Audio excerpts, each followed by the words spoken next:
back to Unapologetically Woman.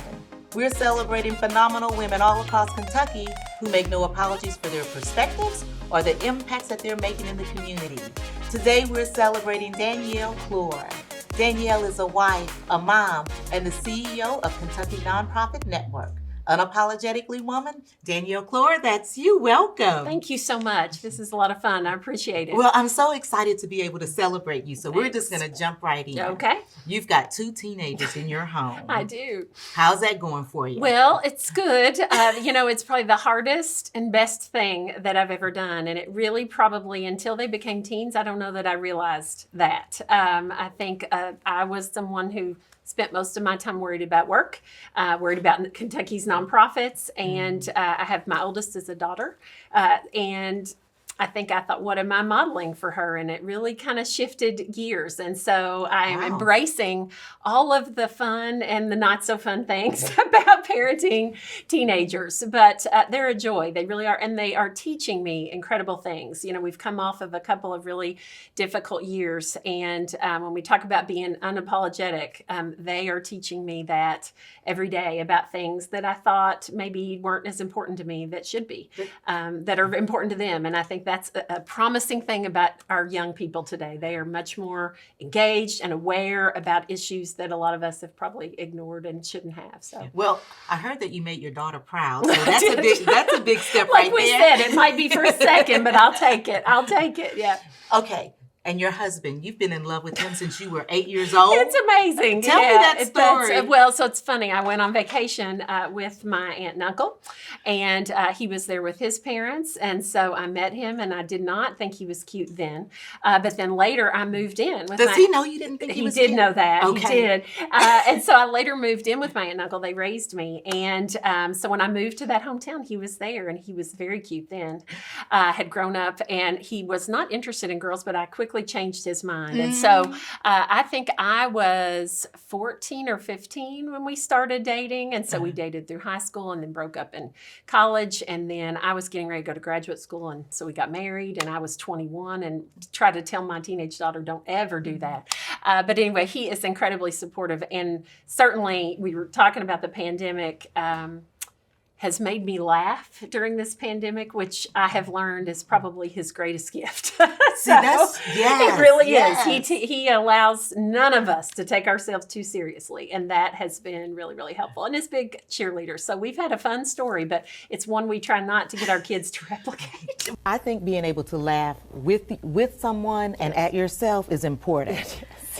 How important is that in your role as the CEO of the Kentucky Nonprofit Network? It is definitely helpful. You know this, you run a nonprofit organization. This has been a tough couple years, and depending on the mission of the organization, some folks do really tough work, working with vulnerable populations or abuse, neglect. I'm blessed that I get a kind of high-level view of organizations, so that can be challenging in that you don't get a lot of those warm, fuzzy mission moments that you can get frontline, but definitely my grandmother always had the saying of you might as well laugh as cry, and so I try not to do that too often because I've learned from the pandemic sometimes a good cry is important too, but a good cry can change your life. It really can, but I try to weigh, what is really at stake here. And so can I laugh a little bit about it? Did we learn anything from it? And so I think that has been important throughout my career. And again, the older I get, the more I think I loosen up a little bit and laugh even more, which I think is important. I think that's important too. Yeah. How did the pandemic change the way that you worked or the work that you do? Well, it was really difficult in some aspects. In other ways, it was easy. For K&N, we're a state association of nonprofits, and we had been providing educational opportunities, those kinds of things through webinars before Zoom was the thing.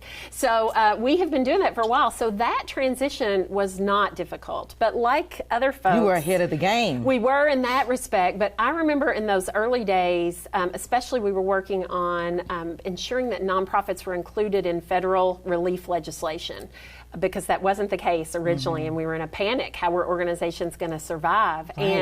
And that was work that was happening at 10, 11 o'clock at night. I don't know that I've ever worked as hard as in those early days.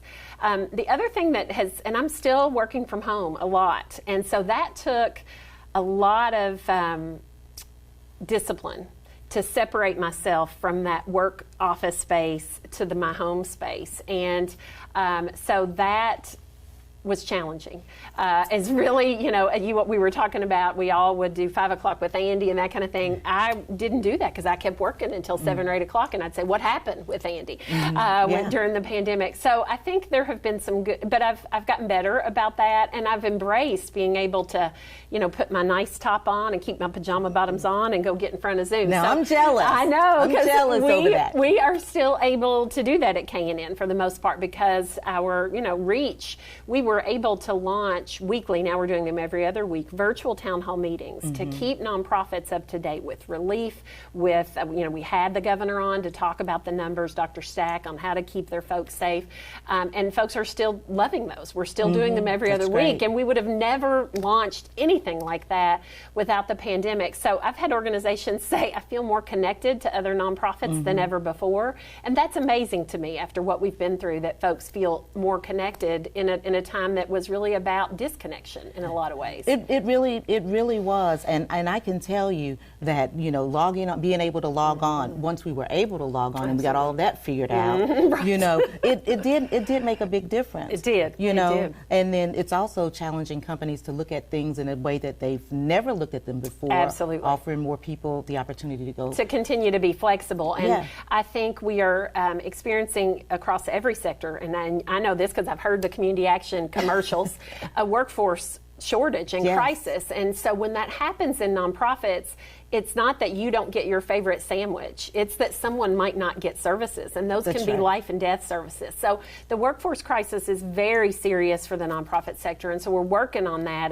And I think you're right to the extent, and not every organization can do a hybrid work environment. They just can't. Right. That's right. You're running childcare. That doesn't happen hybrid. You can't do that at home. You cannot do that at home. So we're really trying to help nonprofits embrace being an employer of choice and looking at ways they can adapt and really take what we've learned from the pandemic and implement it to make sure that they are attracting and retaining the best workforce they can. What are some of the most valuable lessons that you're hearing that folks have learned? That the way we've always done things needed this disruption, and so I think that has absolutely been one thing. I think the other, as we were talking about, is just not taking ourselves too seriously. And I think, there's all this talk about the Great Resignation, and I just think a lot of folks are reevaluating what's important to them. And if we spend so much of our work life, or so much of our life at work and focused on work and thinking about work, it's that work that's fulfilling and meaningful. And so I think that's what's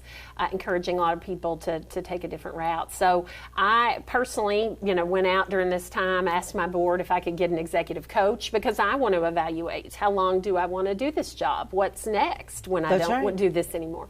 And then, as we talk about teenagers and then empty nesters, and so what does that next phase look like? And I haven't figured that out yet. I was going to ask you, what's next? Have not, but it's been fun, whereas that was a thought process I dreaded. Now I embrace it because it's going to be fun to figure it out. And I think that's part of what I think the pandemic has taught us. I think nonprofits dealt with uncertainty anyway, but now it's okay. And we survived the uncertainty. We're going to live through and everything's not the end of the world. Not the end of the world. So I'm embracing the uncertainty at this stage of I don't know what's next, and that's okay. It's going to be okay. That's okay. Okay, so before you were here, you worked at KET. I did. What did you do there? I always say I'm a recovering fundraiser. So my background has been in fundraising and development. So I ran the Major Gifts program at KET. So it's a lot of fun. I learned a lot about public television, and while I was there, I was a graduate of the Martin School at UK, and so I had gotten a call.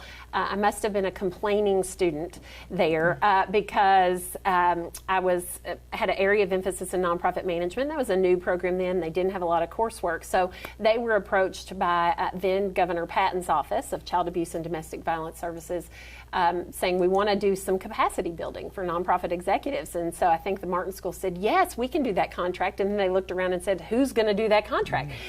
So I got an email saying, would you like to come and do that work for us and help design this program? And so I left KET, went to UK, and we started KNN at UK. We hibernated there for a number of years, and then spun off, formed an independent nonprofit, and really kind of shifted gears to the advocacy and lobbying focus on behalf of the sector. And thankfully, we did that when there wasn't a crisis, because the crisis, they have come, and we were prepared. And had we not left UK when we did. So it's been 20 years I've been doing this job. So it's been incredibly rewarding. I can't imagine a job where you get to do so much good. And I'm not even the one, I'm just supporting the do-gooders and helping them be most effective and being sure they have the environment they need to get their work done. You are doing an excellent job. Well, thank you. I can tell you that. Thanks. But there has been a challenge in your life. Absolutely. That you've had to overcome. You want to tell us about that? Sure. I think one of the things with regard to the pandemic, I talked to you about kind of separating myself from my workspace. And so maybe 6 months into that pandemic, I realized for me that was bourbon. And we live in the bourbon capital of the world, so what's wrong with that? And certainly I had been somebody who I wouldn't say was a heavy drinker, but drank socially off and on throughout my life. And so it just became really clear to me that alcohol was taking up this incredible space in my life. And I didn't know how or when that had really happened. So had that been that needed separation I needed at the end of the day, had it been anxiety, I didn't know. But I knew that it was causing me just more anxiety and energy than I wanted to give to it. And then as you have two teenagers, I thought, what am I necessarily showing them about how to deal with stress and anxiety? And so that was part of it. So where a lot of folks had beers with Andy at 5, I was actually deciding to go alcohol-free. So I did I'm a researcher, so I did a ton of research, read a lot of books, and just kind of set a date. And it was a hard month. I did dry February. A lot of people do dry January or whatever. And I thought, we'll just see if I feel better. And I felt fantastic at the end of the month. And so that has been, I guess we're at 14, 15 months now. Yeah. So after a year, I quit counting. I used to count every day. And so it's funny because I was torn about sharing that. And so when my 1 year anniversary came up, my 17-year-old walked in the house and she had flowers for me. And I said, this is so sweet of you. And she said, well, we're celebrating this. This is a big deal. And so it's so funny, on the same day, I had lunch with a colleague, who I'm sure you know, because she used to be located here in Lexington, and I was telling her about this decision. And the more people I talk to about it, the more, especially women, are like, I'm in that boat. I'm drinking more than I ever thought I was. I don't know how I got in this place. And so she just kind of end up there. Yes. And so it was funny, we had lunch and she said the same thing. So on this day, she had no way of knowing this was my 1 year anniversary. She emailed me about something else and she said, by the way, I wanted you to know I did dry January after you inspired me during our lunch, and I'm going to roll on into February. And I thought I'm a big believer in signs. I thought that's a sign. My daughter's celebrating me. I'm hearing from a colleague. So I shared it on social media, and I was overwhelmed with the number of people who are in that boat, who are like, how did I get in this place with my relationship with alcohol? And I've got to rethink that. So anyway, it's been interesting, because you think, how will I went to a wedding. How's that going to feel? I just went to New Orleans. Very few people are not drinking in New Orleans, I can tell you that. And I still had a great time. So it's been great to be able to talk to folks about that. And I don't know that I'll never drink again, but I know for now it's the right choice, and I feel good. And as I head into my 50s, I want to feel as good as I can. You want to feel good. Absolutely. But you know what? I'm so glad that you're sharing your stories, because as women, we try to hold on to them because we don't want anybody to know that that we have a struggle or anything like that. I think you're right about and that. And the minute we open our mouths, we find out that there are other people out there that are looking up to us, that are, that support us, that are there, that have been there. And there's a lot of shame around any type of substance misuse or addiction or anything like that. And so, when I made the decision I was going to share it on social media, and I don't post very often, I thought, I just remembered how important it was for me to read some of these stories of women in particular who were just like me, who had and so I thought, if that helps a couple of people, and it was overwhelming the number of people I heard from, but I think that's scary, a little bit of kind of where we are as a result of the pandemic and the stress and the isolation and the loss. So many people have lost so much. Right. So anyway, I'm grateful that I don't know, the pandemic probably urged me to drink more, but it also urged me to just relook at the whole relationship with alcohol altogether. And so I'm grateful for that, really grateful for that. Well, there have been some silver linings. And This seems like there's one of them. Absolutely. I could sit here and talk to you forever, forever. But I want to leave you with the last words for young girls or young women who may be looking at you for inspiration in whatever area. To really find, I don't know that you can ever find a balance, but finding a career that you are passionate about and knowing that that passion changes over time. You know, what I was passionate about 20 years ago, I'm not passionate about now. And so finding, and again, I don't want to use the word balance, but some semblance of having what you want at different times, and it won't always be at the same time. Right. You know, there are times when I look back at things that I missed with my kids, and I hate that. And now I'm getting ready to sit through a track meet in the rain tonight, you know, and I'm not sure. Gonna hate that too. I'm going to hate it, but I wouldn't miss it for the world. Right. And so I think this next generation is so much smarter than us, Sharon, and I'm so grateful that they are. They are wiser, they are more socially conscious, they are so unwilling to put up with injustice, and so I think I urge them to breathe, give themselves some grace, and recognize you can have it all, but maybe not all at the same time, and that's going to be okay. You're still going to get to do the things you want to do, and work hard and play hard as well. So that's great advice. Yes. That's great advice. Thank you so much for being on the show Thanks today. for having me. Really appreciate it. You guys continue to watch us as we celebrate other phenomenal women just like Danielle Clore, who are making such strides in Kentucky. We'll talk to you soon.